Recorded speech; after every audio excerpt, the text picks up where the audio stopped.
Okay, it's time to start. So what my intention is with this is that I've called it Photoshop from the beginning. So the thing that's wrong with most of the things you see online about learning Photoshop is they just jump in the middle and, oh yeah, let's just use this image and start doing all these things. Well, my intention is to show you 5, maybe 6 if we get to it, 5 or 6 tools and let you see what can be done with those tools. And we'll, like I said, begin at the beginning. So I'm gonna, I've got Photoshop going already, but I'm going to close out a couple things here.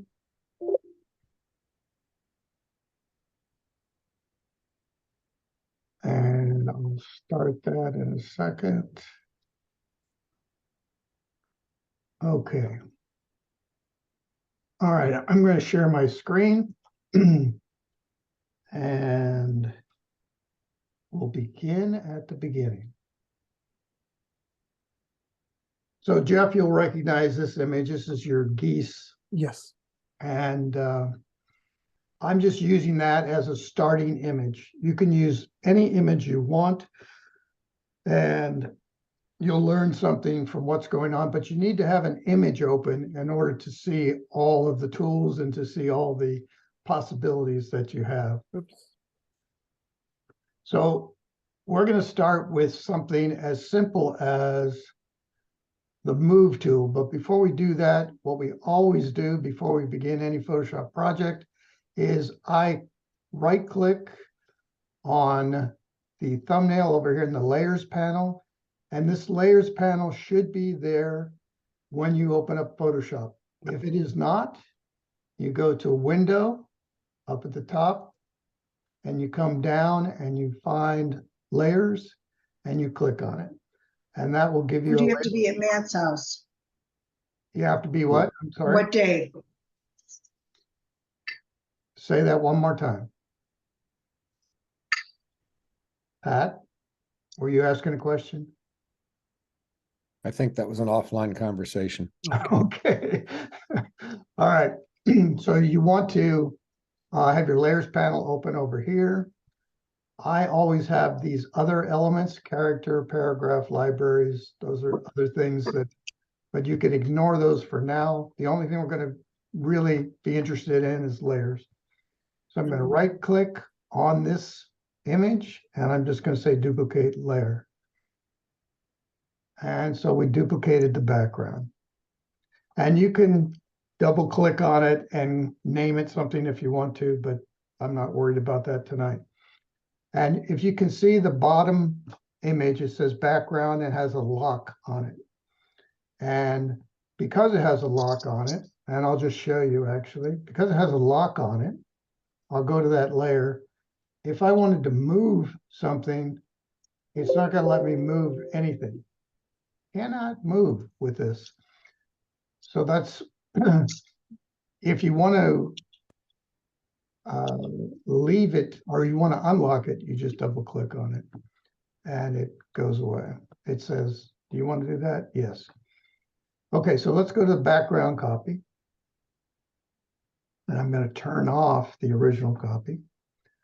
And this move tool, which is the crosshairs, this move tool, I can now take that and I can move it wherever I wanted. If I wanted to move that background layer or any layer that you come across, that's what the move tool is all about. So you have panels. This is the tool panel on the left. And these are the tools, the common tools that I use. And I'll show you something else about that in a moment. Up here are the options you have with the tool layer. And in the move tool, there's not really many options. These are all grayed out. So don't really worry about the options for that particular tool. And then you have, so there's 3 panels, the tool panel, the options panel, which is up here, and layers and or other things that you put over here. So I'm gonna move this back I can also just hit Control Z, whoops. Well, if you don't know about Control Z, you should, and it's not working on this particular image. But what it does is it just puts it, it's an undo, it puts it back to wherever it is. So Control Z or Command Z, and it just takes you back one step. All right, so that's the move tool, and that was pretty easy. This next tool is the marquee tool. Eric, Yes, you had move working on the entire layer, not on a selection. Is that correct? yes, and that's move will only work on an entire layer. I don't think, well, we'll try that out. Let's try to do that. I'm glad you said that. I don't know if I can do it with just a selection, so It should work on a layer. it will work on a layer, definitely. Let's, I'll get to that in a minute, Rick. So let's go back to, this is a marquee tool. And I tend to use this marquee tool. You'll notice in these tools over here, there is no crop tool. And that's because I use the marquee tool for that. And if this was my image and I wanted to change it, I would crop it and I would just make a marquee selection. So that's what I want it to look like as the final. And I hit image up here and crop. And it crops it for me. Excuse me, this is Pat. Hi, Are Pat. the commands and the tools pretty much the same on the Mac version as they are what you're showing us? Yes, they're exactly the same. Okay. I just have to remember to tell you that the Alt key is the Option key on the Mac, and the Command key is the Control key. Okay. Is there a, Pat, is that you in the background that has a phone call or something going on?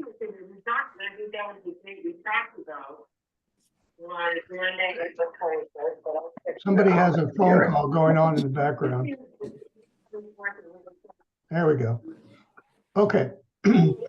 So I crop this, and that's not the only thing you can use it for. You can use the marquee tool for, you create the selection that you want. So now this is selected, and I can say Control T or Command T, and then I can change the proportions of it. I can make it little, I can make it bigger. And guess, here's something that not too many people know, is that if you hit the Shift key, I can stretch this image. It's not staying proportional, it's being stretched. Same thing, if I hold the Shift key, I can go down like this and stretch it this way. So I'm just going to click off of this. So you go back to the marquee tool and you click off somewhere and it takes it off. And then I'm going to say Control Z, and it puts it back to where it was. So Eric, one thing for beginners, I noticed the Yeah. canvas size and the image size, two different things. Absolutely two different things. And sometimes it could make a mess of what you're planning to do. It can. So when you open an image, it will create over here image. And I'll tell you the image size that was imported. Jeff sent me this file, so he sent it to me at 14.389 inches, or no, I just cropped it to that, sorry. But it's 72 DPI, dots per inch, which is low resolution, but that's what we want for this class. So that's the image size. And now in this case, the canvas size, go back to image, canvas size, whoops, I hit the wrong one. Image, canvas size. That's the same size as the image right now, but I can change that. I can change that to 18 inches wide by 9 inches high, let's say. And now it's going to give me white space. So here's something that will come in handy for you. If you wanted to make a more panoramic image out of this, which is what the canvas is right now, on this background copy of this layer, I'm going to take this marquee tool and I'm just going to do this. I'm going to select just that portion of the sky that's on the edge there. And I'm going to say Control T, which is transform. And I'm also going to do Shift. And I'm going to hit Shift. And then guess what? I'm just going to stretch that sky out just like that. And it's perfectly blended. There's nothing to worry about there. I'll do the same thing on the other side. Control T, Shift, and I'll stretch it over there. And I'll hit Enter and I'll click off. And now I've got all this extra sky. So if you have an image, especially nature and birding, and you want the bird to be in the first third of your image, and you want it to show that there's space for it to go, you have that ability by stretching that sky. So still giving you like a rule of 1/3 or giving you the ability to give some room for that bird to fly into. And so with that being the case, we can create that by just saying image crop. And now I've got our two birds and they're flying, they have room to fly into that space. Cool. Okay, in here is also an elliptical marquee tool. So if you wanted to create a circle out of your image, which I just did for a friend of mine that had a window in their beach house, and it is a big round porthole looking window. And so I did a photograph that I'm printing on a translucent material, excuse me. And then he's going to put it in his window and he'll have that to cover his window. So for privacy, but also to give some nice sunlight that'll come in and cast that image on a wall behind it. So kind of fun. But what you really can use this for is the elliptical marquee tool. I'm going to go up here now. So I'm going to use some options. So up here, it shows the elliptical marquee tool. It's on the whole image. And I'm going to put a feather on there. And a feather is just a soft edge. And I'm going to say 50. Orlando. 50 pixels. And now I'm going to draw from about here.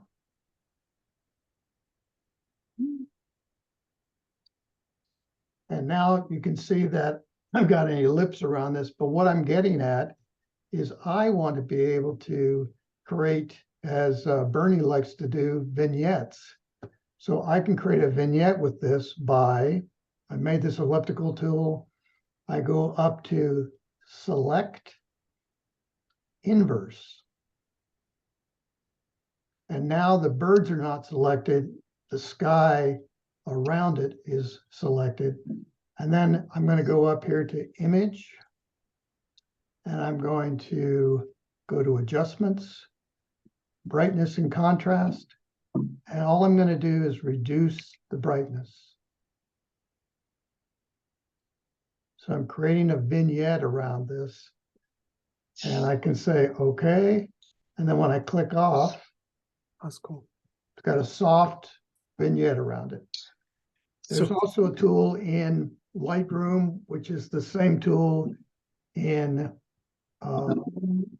Photoshop, and it's in the filters, and it's Camera Raw filter. So all those tools that come up for you to change a raw image in Lightroom, all the same tools are here. Eric, before we move on, I have a question for you. Yes.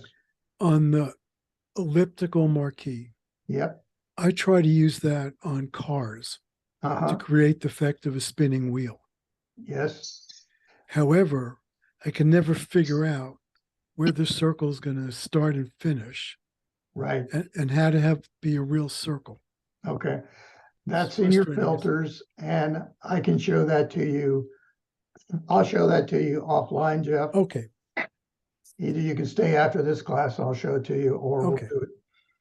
But anyway, that's a very quick, simple way to do a vignette. And like I was trying to say, there's also a tool in the Camera Raw filter that will do the same thing. But you can't control it as well. Of course, Lightroom will let you specify, I want a vignette in a Yes. single operation. Yeah, so it's right down here under effects. And there's vignetting.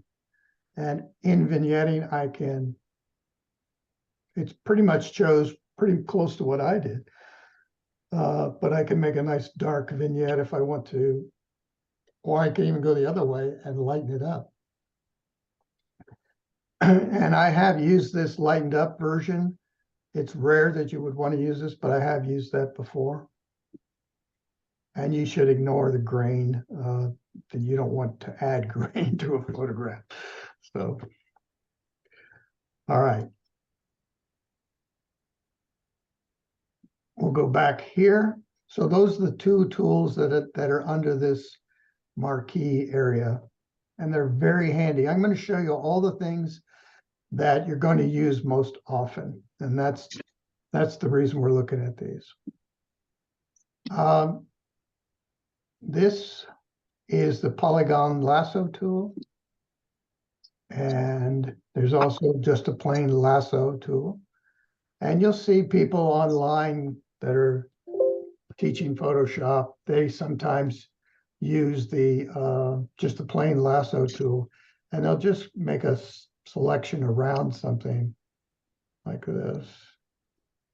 And then it selects it, but it doesn't select just the part you want.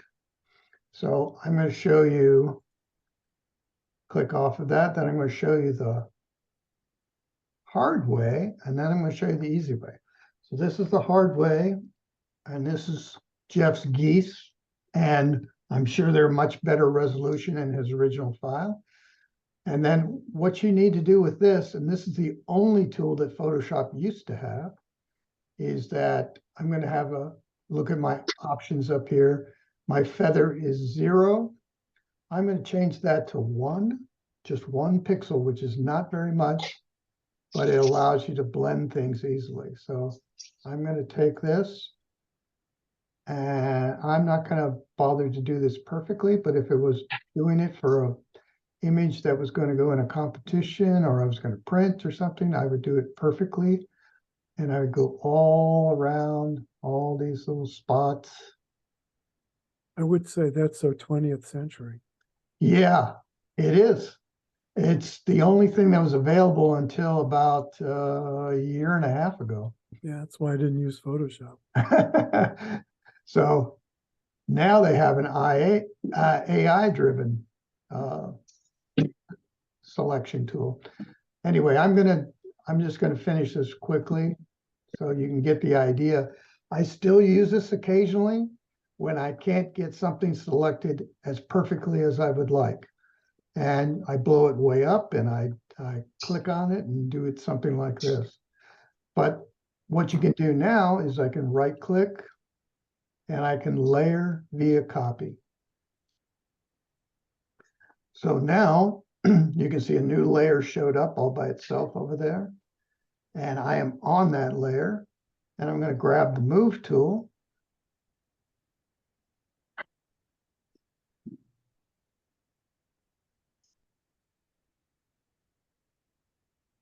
And if I could find a blue sky area that was close enough to where it was cut out, you wouldn't be able to see anything.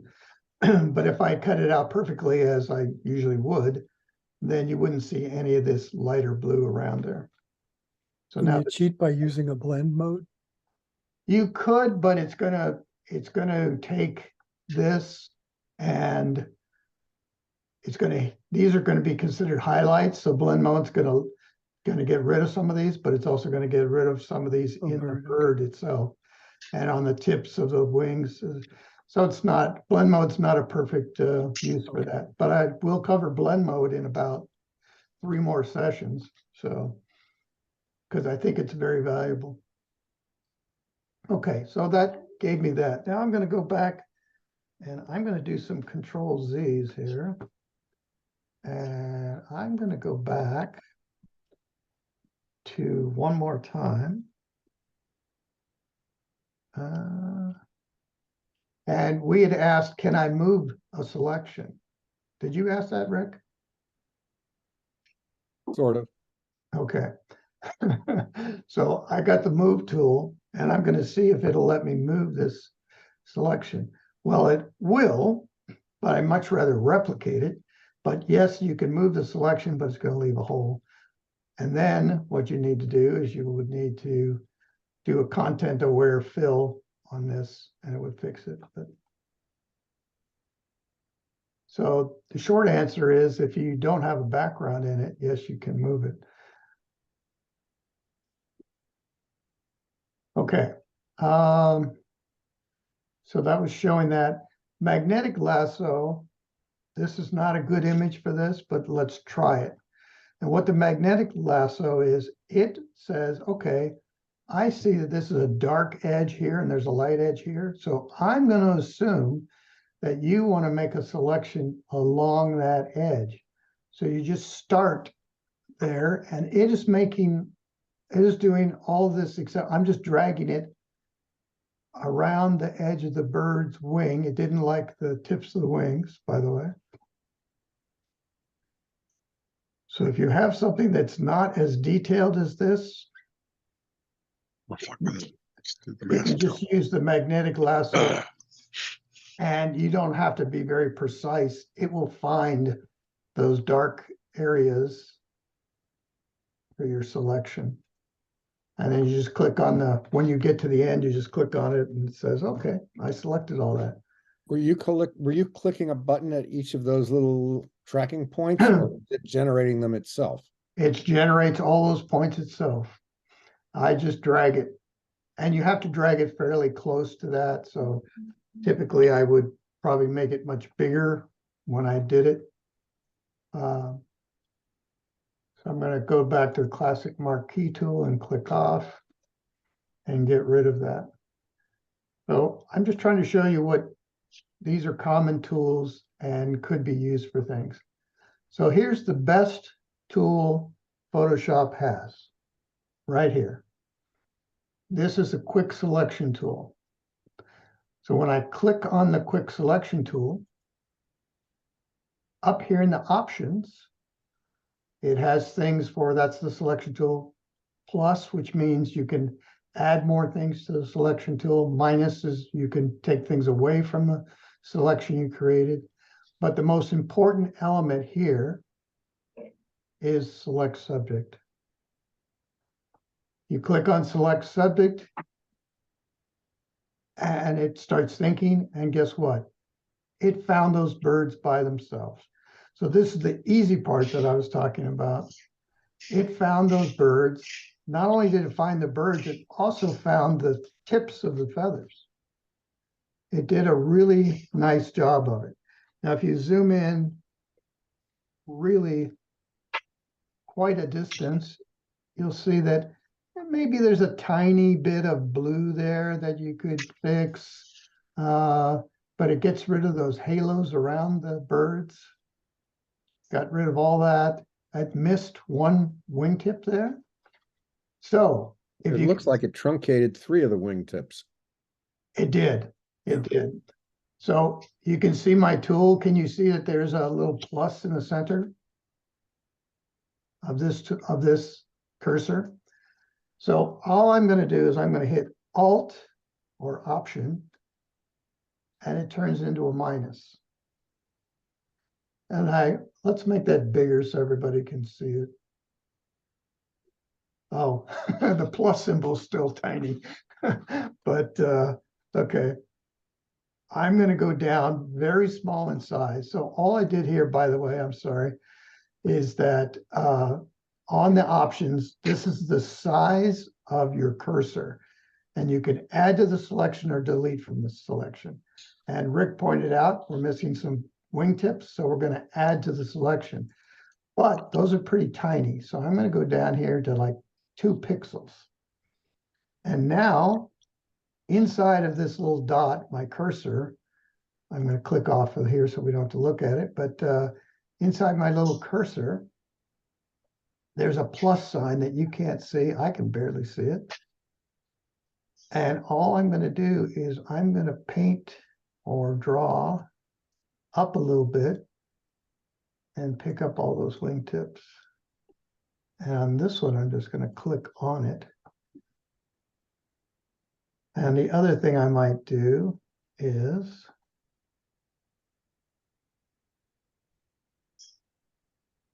click, there's a little bit of blue in there.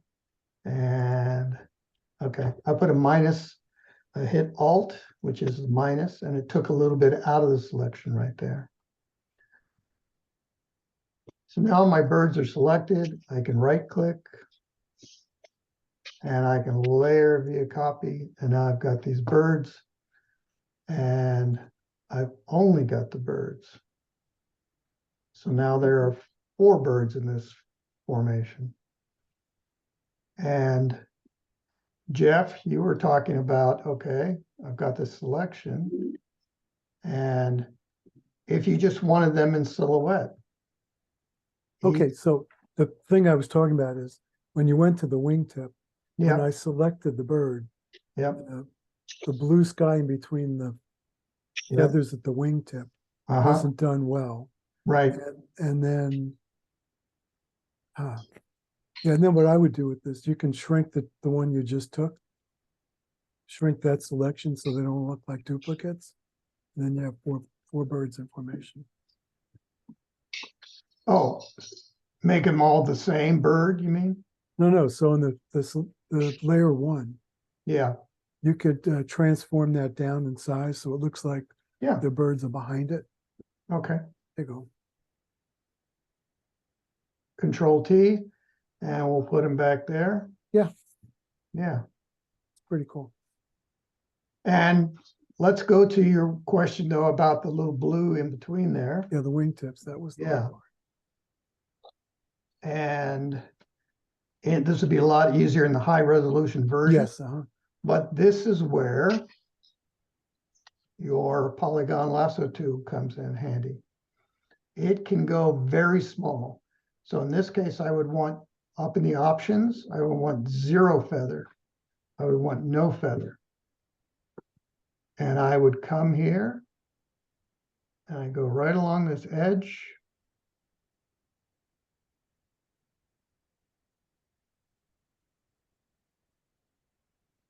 And I'm not going to do all of it, but that's the idea. okay.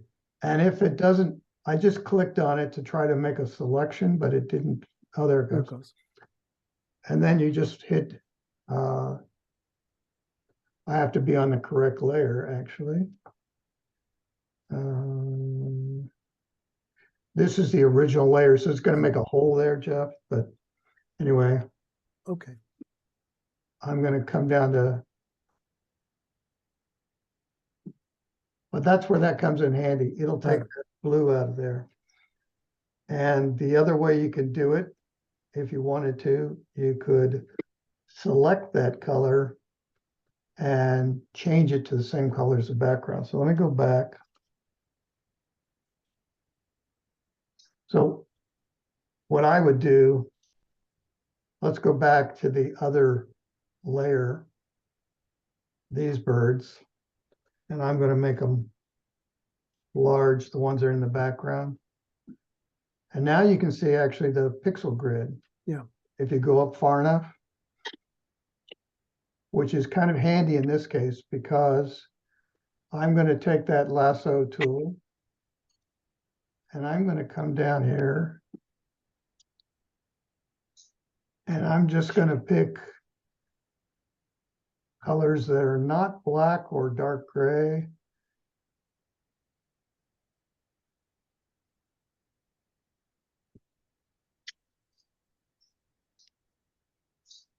So would another way to do this is just pick the color blue from the sky, make a brush and paint in this. You could, but you need a selection, so you're only painting in that area. Yeah, But that's possible. Now, since there's no background in this layer, I can just hit delete and the blue's gone. You can also select just this area. And then here's a tool that I've spoken to several people about, and almost no one knows about it, is image, adjust, replace color. Oh. That's very important. So you go to the replace color tool. It gives you an eyedropper. I'm going to go on that sky blue color. And now down here, it gives me hue, saturation, lightness. I can change that color. I could change it to purple if I wanted to, which I don't want to. All I want to do really is make it darker. So now I make it darker. And I could do that with all the individual blues in there. And you could take the blue out of there pretty easily. You should play with that tool, but use that replaced color tool. It comes in very handy. okay, do me a favor, just do it one more time where it was. Okay, sure. Where do you pick it up? Image Oh, image, adjust, got it, okay, and then way down the bottom, replace color. got it, okay. And by the way, I'm going to choose, this time I'm going to choose this color blue. And the fuzziness, if I go more fuzzy, it will change more of the blues because it looks for less fuzziness. It will only change a color on that one pixel, or not that one pixel, but any blue pixel that is the same as that. If I increase the fuzziness, it'll find lots more blue pixels. And then I can change the lightness and see how it made all of them black. How exact does that blue have to be to get replaced? What do you mean? Say that a different You're way. talking about one pixel in an image of the sky.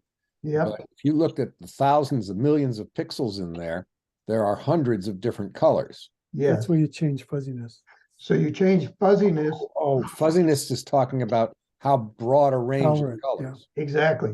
Got it, thanks. You just kind of started off by saying, I'm kind of blue-green here. And it says, okay, maximum fuzziness, I'm going to find every blue-green pixel that's in here. And I'm going to turn them darker. And that's what it did. But it's a very handy tool to have. Now you can see I went to 0. Now you can see the blue back in there again. But you can also see that it changed. There's blue underneath the breast of this one goose here. So really where the sweet spot is probably right about in here somewhere, 94, 100, something like that. Okay. Let's go back here. And you notice I only did it on the layer with the 2 geese. If I did it on the layer with a sky, we'd be talking about a lot different color change. Yeah, But there's also behind here, this is the quick selection tool. It grabbed those 2 geese. So now, all right, when I did select subject, it grabbed the 2 geese. And now I'm going to take that layer that we duplicated them in, and I'm going to hit Shift. Isn't it good doing Wordle early? And then there's It's good doing Wordle early. there's 2 layers, and I'm going to hit right click and I'm going to merge those layers together. And now all 4 birds are on one layer. Calling Max Code iPhone. Now that they're on one layer, you can hit the object selection tool, which goes to a square marquee. And it found all the birds. And it created a mask for you too. That's what the pink thing is. So you've got all 4 birds and you can do anything you want with them. Oh, excuse me, you can't move them. Oh, Max phone home. But you Calling can, Max phone home. you can adjust the image. Make them, oh, I'm sorry. It selected the inverse. The background is selected right now, not the birds. So I have to select, oh, let me cancel. Select inverse. So now all the birds are changed, are selected. And I can, Hello, we are not available now. Please leave your name and phone number after. You will return the call. and Hi, Max. Hi, Michael. You guys are probably down for the night. I just put up the new list for telling Max about it today. Could everyone themselves, And I'm gonna let you know that I have a full big pot for you. I'll talk to you tomorrow. Love you. Bye-bye. Ron, is that coming from your microphone? Yeah, I'm in the other room. It's probably my wife. Okay. Uh, You can just mute yourself, Ron, and then. yeah, yeah. unmute. Okay, thanks. I'll do that. All right. Eric, I have a question. Your Yes. object selection tool, I'm seeing the quick selection tool. How'd you get the object selection tool? So right behind it is the object selection tool. So let me cancel this. So right here, when I see it, it's the quick selection tool. But there's a little arrow in the corner of all of these. Right. You click on that little arrow and hold it down, and you can get the object selection tool. Right. And that allows you to pick everything. What it does is it looks at the image and says, okay, this has 4 objects in it that I see, so I'm going to select all of those for you because it thinks that's what you want. Otherwise, Eric, I'm gonna interrupt. So on my, I have maybe I don't have the latest version. So if I do that, I have quick selection tool or magic wand tool. So do I need to get a newer version to get the object? The yeah, the object selection tool only has been around for about 8 months. Is yours a older so version? maybe I don't have the latest version. Okay. Or you don't have that tool activated. So let me show you, since we're on that question, you come down here to the bottom, you'll see 3 dots. And you can click on that. And then you can go to, and you have to hold it, by the way, click and hold. And then you can edit toolbar. And this shows me all the things on the left that are active. These are all tools that I use on the left. On the right are extra tools, it's called, and they're things that I don't commonly use. And you might check Mercury to see Make if sure that object selection tool is one of the ones that should be active. Okay. yeah, and the way you make it active, you just grab it and you drag it over. And Thank you. now it's over there. But I don't use the frame tool, so I'm moving it back.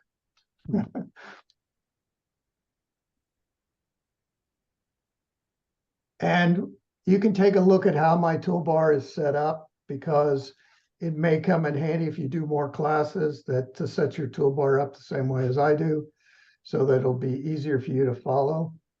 And just take a look at what I've got there. And each time you can see in the recording that when I hit and hold down that little tiny arrow, that'll tell me what my options are underneath there. And the quick selection tool is the thing I use most often. And that's a great way to select a person and separate them from the background. You can do all kinds of things with that.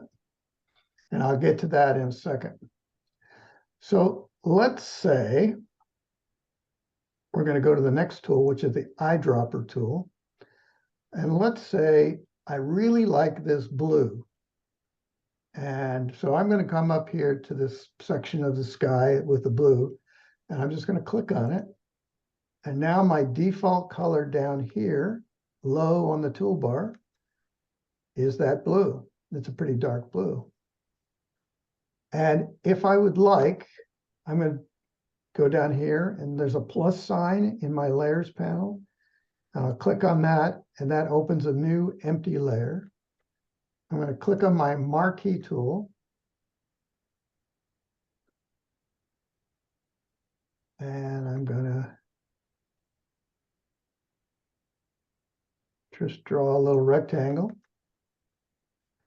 And then I can say, edit, fill.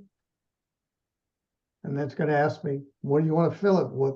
What color do you want? Do you want the background color? No, I want the foreground color. Or you could ask it to do content aware and it would take sky, clouds and everything and fill it with that. But I want to do foreground color. And I'll say, okay. And now that blue that I chose created a panel up there.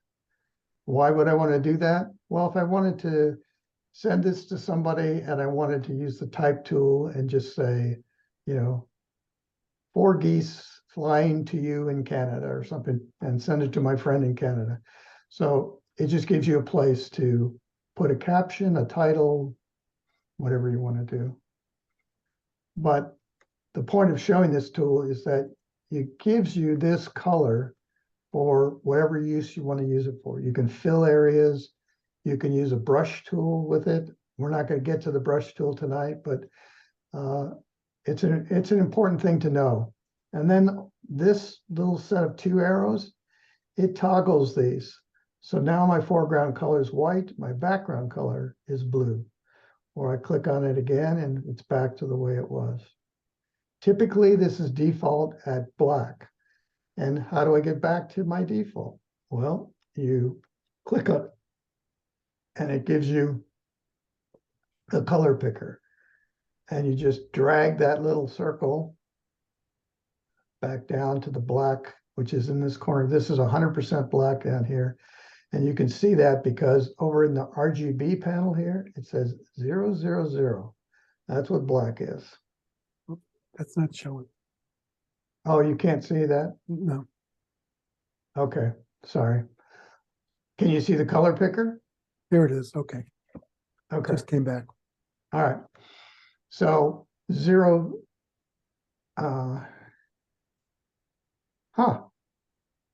So now it's mixing. So RGB is here, 000. And if I go up to white, it's going to be 255, 255, 255. And that gets you to white. Grays, any color of the rainbow's here. But black is the default, so I go back to black. And now it's black down in this corner. Okay. So I'm going to leave Jeff's image here. And I'm going to go to Jeff's other image. Here's your pelicans in the sky. Yeah, those were the guys that were hard to pick out. Those are going to be extremely hard to pick out. And let's try the select subject tool. So I'm in the quick selection tool. I'm going to say select subject, and I think it's going to be very confused, but let's find out what it tries. Well, it made some tiny selections. It didn't do too bad, Jeff. Not too bad, no. Yeah. It's got some possibility there. Yeah, it's better than Lightroom. Yeah. So what I would do is I would go to my polygon lasso tool. And then I would push shift. And you can see that put a plus sign on that lasso tool. Can you see? Mhm. And I'm going to add to that bird. And I'm holding it down. I'm holding down the shift key the whole time. So that added the tail. I might want a little bit more in the head. So I'm going to hold the shift key down again.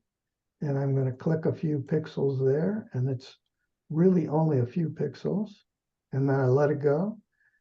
And then I'm going to get whatever this piece of wingtip is here. And as soon as you close the lasso, like that, as soon as you close it, then it increased that selection. So I'm gonna go back. So now your whole bird is selected, Jeff. Okay.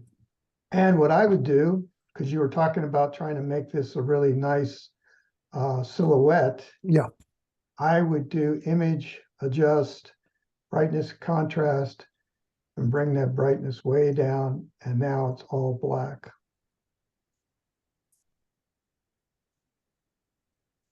And you'd have to do that for each of your birds, of course, but that's pretty cool. yeah. And then you can take those birds and put them into any image you want, provided your resolution is decent. I'm guessing that the resolution is breaking up quite a bit here. Oh, yes. And even if you shot it at high resolution, the way you did, it's still missing a little bit. Oh, that wasn't the tail, that was Beak. the head of the bird. It's pelicans. Yeah, oh, the pelican, yeah. Okay, so now here's another important tool. Everybody's gonna like this tool. And when I first did it with the Photoshop interest group, the spot healing brush, I got some people that said, wow. So if you haven't seen it before, feel free to say wow. So this is the spot healing tool. It's big for what I want to use it for right now. So I go up to the options and I reduce the size of that. And that's about the size that I want. Now, you can also see it has hardness, it has spacing. You almost always want the hardness to be 0. It's rare occasion when I'm not going to have it at 0. So just leave it at 0. And spacing, about 25% is usually what I keep it at. And if I needed more spacing than that, and spacing is just how much of the area around this that it's referencing. Because spot healing is going to spot heal your image. So you can see that there was a spot on the sensor is what I'm guessing that is, Jeff. I put it there conveniently for you. You what? I left it in there conveniently for you. Oh, thank you very much. You're welcome. So what you can do is you can take the spot healing tool, you can put it over top of that and click with your mouse one time. And it softens it. And I can paint around it. I could make like that. Now it's gone completely. So how did it do that? Well, if you go up to the options, I have content aware highlighted. And so it knows that I want that spot to go away and it should use area right around it to do so. And it is a great tool to use. And I'm going to switch to a new image and show you a great reason to have it. So those of us that have grandchildren, mine is 1 month old, so she doesn't have any pimples. But I started late. Anyway, I'm going to use a larger brush size because she's got a big pimple right there. So I'm going to go a little bigger. It's on content aware. So it's looking at the skin right around this. And I'm going to go onto that big pimple there. And I'm going to click it one time. And it sort of made it better, but now I'm going to draw around it. And now it made it a lot better. And I'm going to click on that one, and you may click 2 or 3 times. And that one, and that one, and that one. So people that do modeling photography, for clothing mostly, they use this. This is used all the time. So you can use it for that, but guess what? You can also use it for flaws in your image, like we saw that there's a sensor spot. You can use it for, excuse me, you can use it for developing your image a little better in that maybe there's an area of the image that is strong red, and you can use that to soften it, to soften the um, The So- difference of the color compared to the background. no, the spot healing brush, I could soften this red, for example, in her shirt. If she had one stripe that was too strong, or there was a place there's always a place to use it. And I use it all the time in my photographs, not just for touching up people, but for touching up objects, touching up all kinds of things. I'm sure Tim's taken a lot of images, Tim Meadows, of reflective metal, things like that. You're going to get a lot of flaws in there, and you can easily fix those with this. How do you deal, this is Pat, how do you deal with the challenge of a round tool when you've got angular graphic edges? In other words, let's say I've got a photo of an aloe plant and it's gorgeous because it's so symmetrical, Yeah, but it has blemishes on it. yeah. So using a softening tool, unfortunately, it's round. And I guess what you think, now that I think about it, I answered my own question. You have to really zoom in. You have to really zoom in. Plus, so we can zoom in. Let me do that for you. Okay. And I'm going to take, there's a little freckle here. Maybe that's too small. Maybe I need to go back a few steps. So you don't have to learn this yet. I'm just going to do it. So this is the history tool, and I can go way back in the history tool. And it's handy for you to have, by the way. Okay, so let's go to this blemish here because it's pretty big and easily seen. So I'm going to go to this blemish, and let's say it's your aloe plant and there's a flaw in it, and you click on it. Now, right now I have it on the softest setting, but if you look at it really carefully, whoops, it blurs it a little bit too, a little too much maybe for like your aloe plant. So if that was the case, I'm going to do Control Z.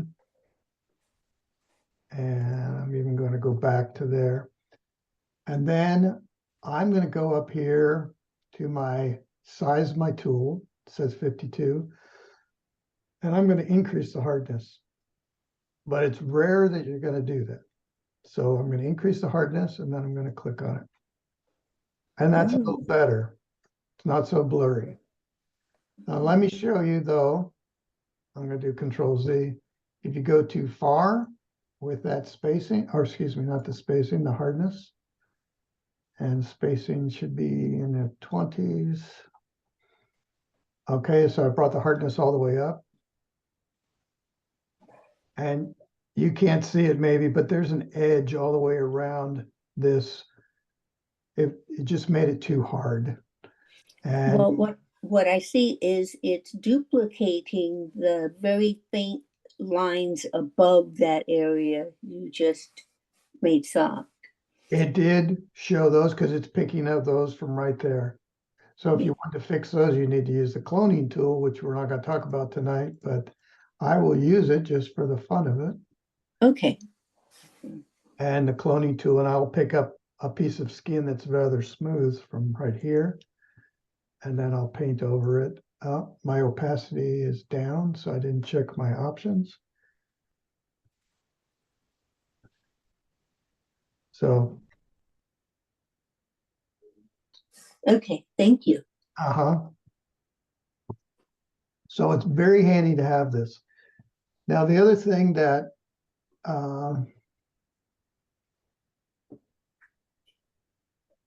the spot healing also has a healing brush. And it does something similar to the clone tool, actually. You can click on an area and you can, you see how okay, I'm gonna go back here. I'm clicking on this spot and you see where the crosshairs are?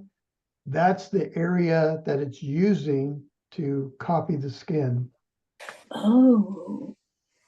How do you close that up? Or can you? Make them closer together, you mean? Well, change the offset to be smaller. Yeah. So you want to go to the clone tool to do that. And that way, let's say we want to fix something right here and we want to use this skin right here. Mhm. I use the Alt key and click. And then that says, okay, you're in the clone tool. We're going to use that area. See how that same crosshairs is there? And it was Mhm. using that area that I chose. Okay. So you'll need to look at that in the recording again to make yourself more comfortable with it. Thank you. Uh-huh. Okay, so let's go back, spot healing. So let's go, now that we've covered these tools and we've used up most of our time, I'm gonna do one more thing and then we can ask questions.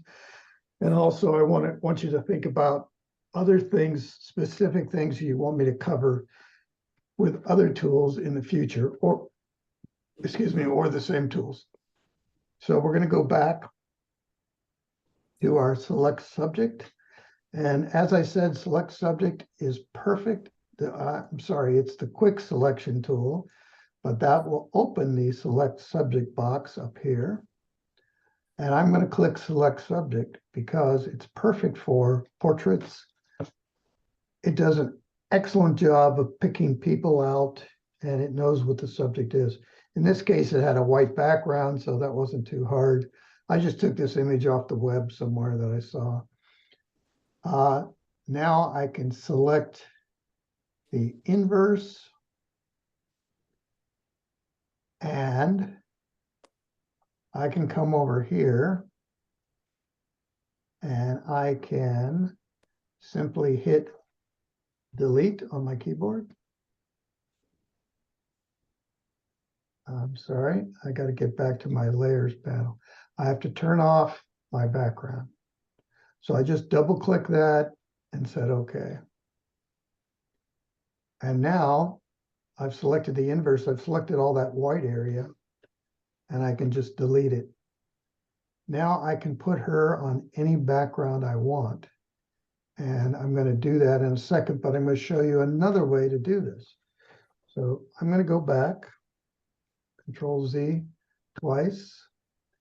And I had selected that with select subject. Well, you can also use your marquee tool and select the color that you want to select and go up to select similar. And it's going to select everything that's white. And in this case, it selected some of her hair, which I don't want. So I have to do Alt and come in there and get rid of that. Okay, so now all I do, it's selected and I can just say delete and it gives me that same effect. And what I'm getting at here is there's more than one way to do all of these things in Photoshop. And it's important that you realize that if you find a way that works for you, use it, you know, if you're comfortable with it. So now I'm going to take the pelicans in the sky that Jeff sent. And I'm going to come up to the layer that had to the file that had the teen acne. So I'm going to go back to pelicans in the sky. I'm going to click and hold teen acne and move it down here. And there's no background now. So I'll go to the move tool and we'll put her in that image. So now she has a bird flying in and out of each ear.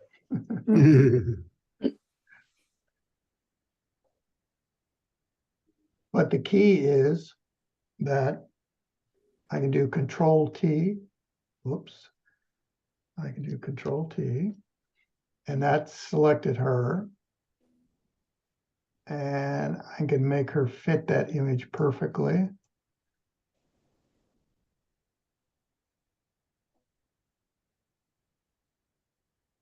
And the reason I ended with that is because that gave us full circle back to the move tool where we started. Eric, a question on how you could have done that. If I understand it right, could you have just done select subject from the quick selection tool and you would have her? Can you now just go command copy and then go command paste to put her on that background with the birds? You could do a copy and paste and put it in there. And you could also, once you have the selection, is you could drag the selection into another image. So you have to have two images open at once, which I can do. So I just take this and I put it over here. So I've got two images open at once. And I can go back to this and I can do select subject. So it's got her selected. Then I can go to the move tool and I can put another one of her in there. Yeah, the one bird. And 3 eyes.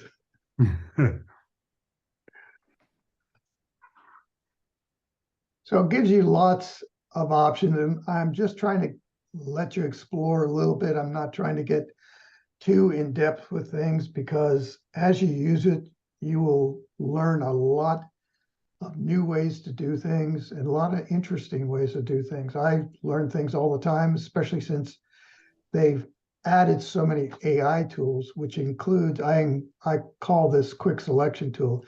It's an AI tool because artificial intelligence is deciding where everything is. And it's selecting like Jeff's birds. You know, I was surprised at the pelicans in the sky. I'm going to turn these things off again. And that it can,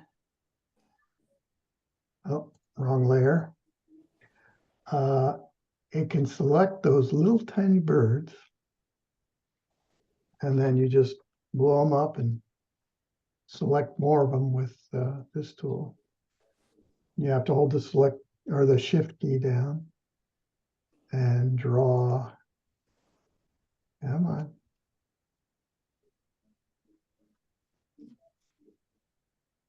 And it'll select, but it does an amazing job of selecting. And I always have to clean up a few little things here and there, but not that much. So for everybody that attended tonight, I will send you some follow-up YouTube videos that cover a lot of these same subjects. Some of them are way too fast and furious, and you'll probably want to jump out of them. And some of them are step by step. There's even one guy that has 30 hours. So he's 31-hour courses on Photoshop, and they're all free. So you can take and whatever topic he's working on, you can spend your hour doing that. And there's a lot to be learned from those as well. Don't forget to click off on your marquee tool to get out of it. And that's something that takes a little bit to remember to get out of it easily. Questions? Anybody? I have a question, Mercury. Yes. I tried while in the background, I went to a newer version of Photoshop I downloaded, and I still don't have the object selection tool under the quick selection tool. So that I didn't figure out on the toolbar how to get that extra tool you were sharing me. Go down to these three Three dots dots there. and hold it and then say edit toolbar. Oh, I don't have the three dots. It doesn't, whatever the last object is there before the default colors, hold that guy down Did you get there?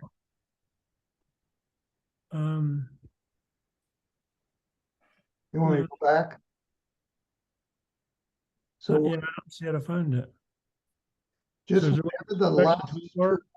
on the list is before you get to these icons. So this is my last tool on the list, Okay, and I'm just going to right click it and hold it down. And it should say, oh, here's all your tools. But you want to edit your toolbar at the top. Several times tonight, Eric, you've been talking about things as if they're on the screen and we're not seeing them, like that Oh. list. Okay, well, that's a sub, it's like a pull down from the top, only it's coming out from the side. And all I'm doing is clicking and holding it. Can you see this screen where it says customize toolbar? No, Oh. Okay. Well, I don't know what the answer is to that.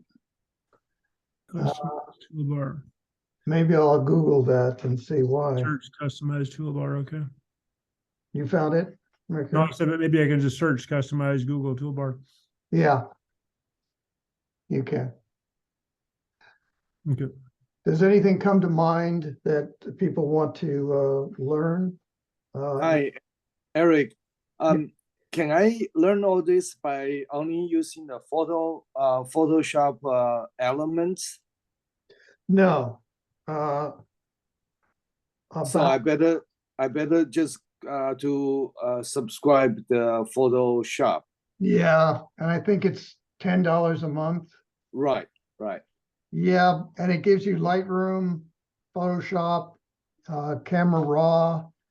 I think those are the three things that it gives you, but it's well worth it because Photoshop has probably 10 times as many tools and functions as Photoshop Elements, Got it. and they're also different. I see. So I wonder why do they even bother coming up with a Photoshop elements and Because years ago, when they first had Photoshop was too complex, and they had Photoshop Elements, which does about the same thing. Are you on a Mac or a PC? PC? Okay, so it's going to do the same thing that you can do in Paint. Photoshop Elements did about those same things, but that's before Paint became more sophisticated and before the Mac imaging became more sophisticated in their editing tools. And so it made sense at that point, but now it doesn't really make a whole lot of sense. Got it. Thank you. You're welcome.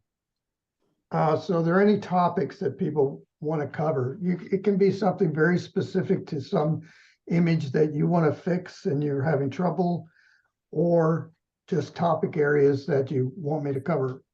I'm going to do tools as my initial phase. So we're going to start with the brush tool in the next class. Yeah, so my one was how to make a circular selection. Yeah, okay. Well, once we close the meeting, if you want to hang around, I'll help you do that, Jeff. Okay. And so next session will be on tools as well. Yeah, because we need to get through the tools, the common tools. So we'll do 1, 2, 3, 4, 5, 6. We'll do 6 tools next time. Okay. And then we'll move into other areas. But every time I'm trying to incorporate images that people have an interest in fixing or doing something with, or things that are going to be common to, like fixing acne on a face or flaws in a picture of a aloe plant, as Pat said. So Actually, what I found, I don't know if you played around with them too much, but on the new filters, the neural filters. I have. Yeah, they're amazing. They are pretty good. They're not as great for faces yet. I've tried to use them a few times, and I think they're a little too overboard. I can't get them to the finite area that I want them to be, but they can do some generalized things really great.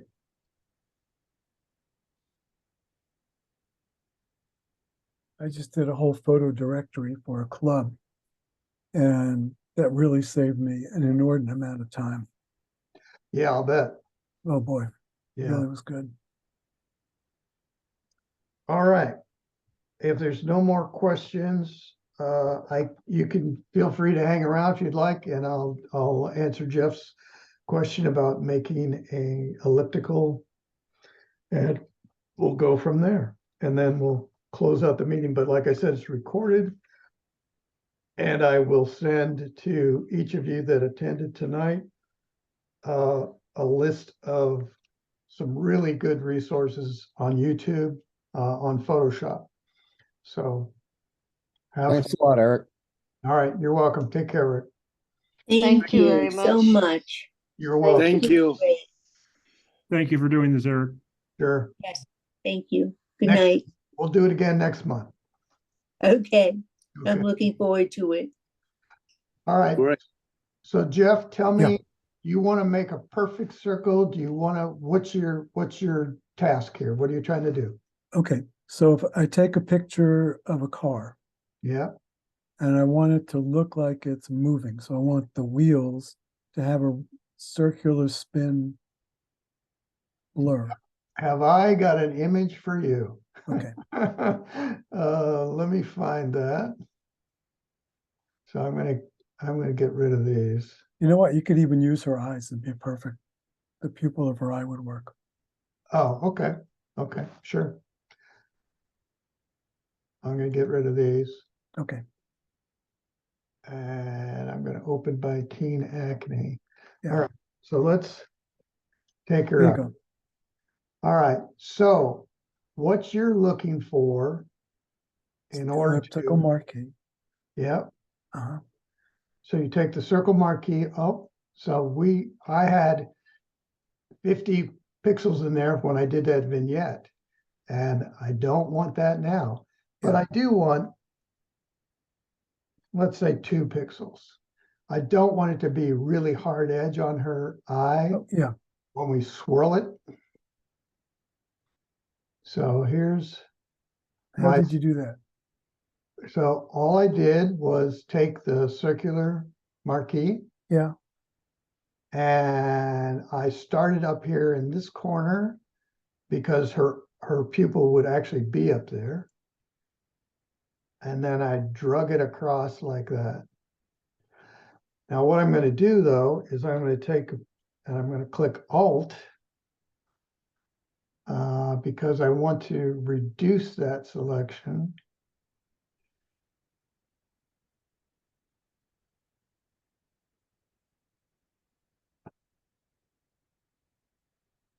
Because I don't want her eyelid to be Yeah. doing that, right? So I'm going to take a little bit off of there. Okay, now we just got her eye. So there's a few ways to do this. So I'm going to go to Filter, and I can go to Blur, blur. and I can go to Motion Blur. Yep. And I'm going to do it at an angle, but that's probably not what you want, but I want the swirly. but that's what we're just thinking about here. Okay, And you can see what it did. yeah. So that's not what you want. You No, I want, want it to be a spin. yeah, so you want in that same set of filters. Yeah. You want to come down here to, let's see. No, it's in the blur gallery. Yeah, the Spin spin. blur. Okay, that's what you want. You want the spin blur. And it's going to give me, do you see what it's Yeah, giving? so I put the center in the center of her eye. Right. So I'm gonna move over.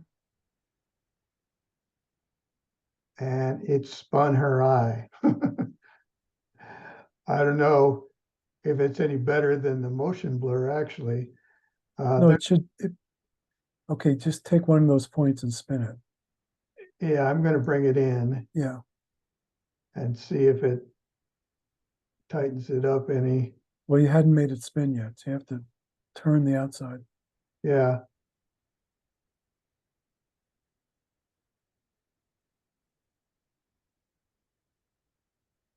Yeah, I don't think that's what you want, Jeff. Well, on a car rim, it works better than the eye. 'Cause Yeah, it's more symmetrical.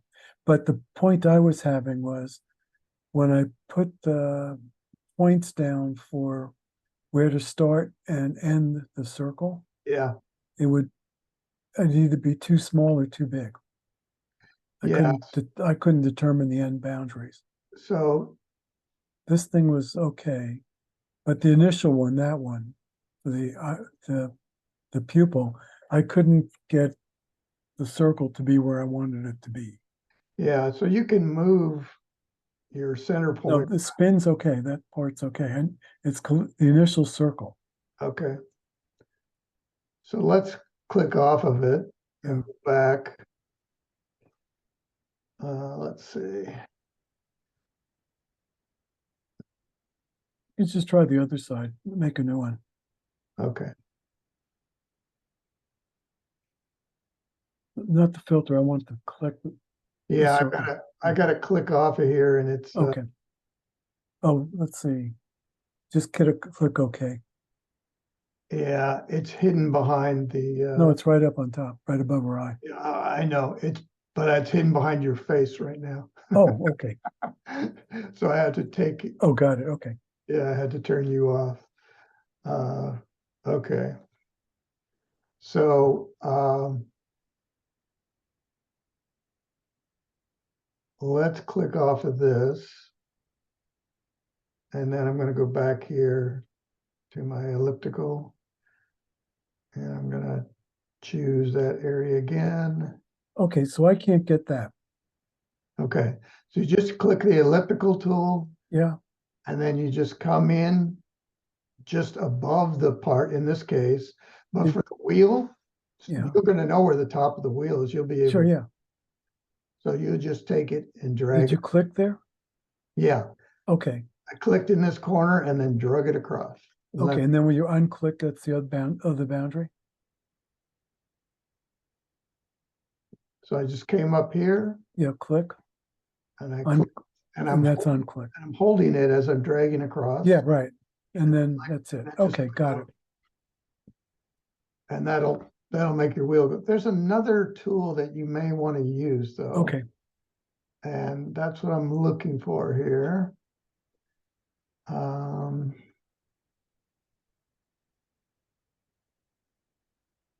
Yeah.